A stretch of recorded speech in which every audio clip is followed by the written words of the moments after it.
നമസ്കാരം.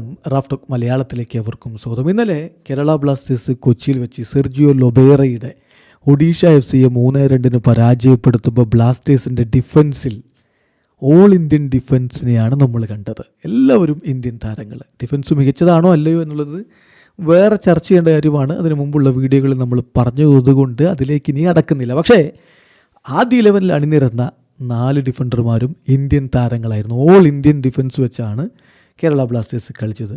ഡോലിങ്ങും പ്രീതം കൊട്ടാലും ഹോർമിപ്പാം റൂയിവയും നവോച്ചയുമാണ് ബ്ലാസ്റ്റേഴ്സിൻ്റെ ഡിഫൻസിലുണ്ടായിരുന്നത്. Goal കീപ്പറായിട്ട് Indian താരം സച്ചിൻ സുരേഷ്. അപ്പോൾ ഓൾ ഇന്ത്യൻ ഡിഫൻസ് വെച്ച് സെർജിയോ ലൊബേറയുടെ ടീമിനെ ISLൽ തോൽപ്പിച്ച കോച്ചുമാർ വേറെയുണ്ടോ? ഇന്നലെ തോമസ് ഷോർസിൻ്റെ കീഴിലാണ്, അദ്ദേഹത്തിൻ്റെ തന്ത്രങ്ങൾക്കനുസരിച്ചിട്ടാണ് കേരള ബ്ലാസ്റ്റേഴ്സ് കളിച്ചത്. ശരിയാണ്, TG പുരുഷോത്തമനും ഷോർസും ചേർന്നുകൊണ്ടാണ് ബ്ലാസ്റ്റേഴ്സിനെ ഇപ്പോൾ നയിക്കുന്നത്. തന്ത്രങ്ങൾ വരുന്നത് ഷോർസിൽ നിന്നാണ് എന്നുള്ളത് നമ്മൾ കൃത്യമായിട്ട് കാണുന്നുണ്ട്. അപ്പോൾ ഇതിനു മുമ്പ് സെർജിയോ ലൊബേറയുടെ ടീമിനെ ഇങ്ങനെ ഓൾ ഇന്ത്യൻ ഡിഫൻസ് വെച്ച് തോൽപ്പിച്ച മറ്റേതെങ്കിലും കോച്ചുണ്ടോ? ഉണ്ട്. അത് ഇവാൻ വുക്കുമനോവിച്ചാണ്. ഇപ്പം നോക്കുക, only 2 coaches have managed to defeat Sergio Lobera's team with an all Indian back line.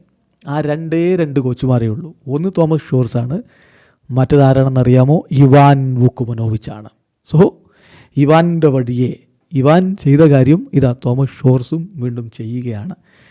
ഏതായാലും കേരള ബ്ലാസ്റ്റേഴ്സ് മിഖായൽ സ്റ്റാറയെ പുറത്താക്കിയിട്ട് ഇപ്പോഴും ഒരു ലോങ് ടേം ആയിട്ടുള്ള കോച്ചിനെ വെച്ചിട്ടില്ല. എൻട്രിങ് കോച്ചുമാരാണ് കൊണ്ടുപോകുന്നത്. തോമസ് ഷോർസ് ആബ്സല്യൂട്ട്ലി സൂപ്പർബായിട്ടുള്ള പെർഫോമൻസാണ് നടത്തിക്കൊണ്ടിരിക്കുന്നത് എന്ന് പറയേണ്ടി വരും. വളരെ പ്രഷറുള്ളൊരു സിറ്റുവേഷനാണിത്. ടീമാകെ തകർന്ന തരിപ്പണമായി നിൽക്കുമ്പോൾ കോച്ചിനെ പുറത്താക്കിയ ഘട്ടത്തിലൊരു മിഡ് സീസണിൽ ടീമിൻ്റെ ഉത്തരവാദിത്തം ഏറ്റെടുക്കുക എന്നുള്ളത് എളുപ്പമുള്ള കാര്യമല്ല. അങ്ങനെ ഏറ്റെടുത്തിട്ടും മികച്ച രൂപത്തിൽ കാര്യങ്ങൾ കൊണ്ടുപോകുന്ന തോമസ് ഷോർസിനെ നമ്മൾ കൈയടിച്ചേ പറ്റൂ. വളരെ മികച്ച രൂപത്തിലാണ് അദ്ദേഹം കാര്യങ്ങൾ കൊണ്ടുപോകുന്നത്. അദ്ദേഹത്തെ ഒരു പക്ഷേ നിലനിർത്തണം എന്ന് തന്നെ പറയേണ്ടി വരും. ബാക്കി സീസണിൽ ഇനിയുള്ള മത്സരങ്ങളിലും മികച്ച പ്രകടനം നടത്താൻ കഴിയട്ടെ. ഈ കണക്കുകളൊന്ന് നിങ്ങൾ കാണണം.